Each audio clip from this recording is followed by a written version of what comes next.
ওই দিন আর কোথাও যাওয়া হয় নাই। তারপরের দিনই বের হয়ে পড়ছি ঘুরতে। এখানে শরীয়তপুরে আসার পরে একটা জিনিস দেখতে পারলাম যে মাছের প্রজেক্ট অনেক বেশি।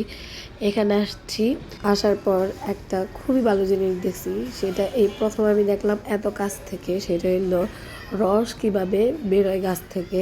আমরা আসার আগে এখান থেকে বাচ্চাগুলো রস নিয়ে গেছে, তো আমরা বাচ্চাদেরকে জিজ্ঞেস করতেছিলাম তোমাদের কাছে যদি রস থাকে তাহলে আমাদেরকে দাও, আমরা টাকা দিয়ে দিতেছে। বাট ওরা বলছেন আমরা পাই নাই। তো আর কি করার পরে আমরা আবার গাছের ওইখানে গেছি, দেখে একটু একটু রস পড়ে কিনা সেটাই ট্রাই করব। তো সারফরাজ বোতল ধরে রাখতেছিল যে রস পড়লেও খাবে, ঠিক আছে। বাট আমরা অনেকক্ষণ ট্রাই করছি। সারফরাজ তো এখানে দাঁড়িয়ে আছে যে বোতল ভরলেই যাবে, বাট এটা অনেক সময় লাগে। পরে একেবারে অল্প এক ফোঁটা করে। তো আমি বললাম এখান থেকে আঙুল দিয়ে খাও, এইটাই, এছাড়া আর কোনো উপায় নেই। তো রস খাওয়া দাওয়া হইলো না। তারপরে আমরা পাশে দেখলাম সুন্দর সর্ষা ক্ষেত। বাট সর্ষা ক্ষেত দেখে খুশি হয়েছি কিন্তু অল্প, কারণ হলো সর্ষা ক্ষেত তখন অনেক ছোট ছিল, বেশি গাছগুলা বড় হয় নাই সেজন্য।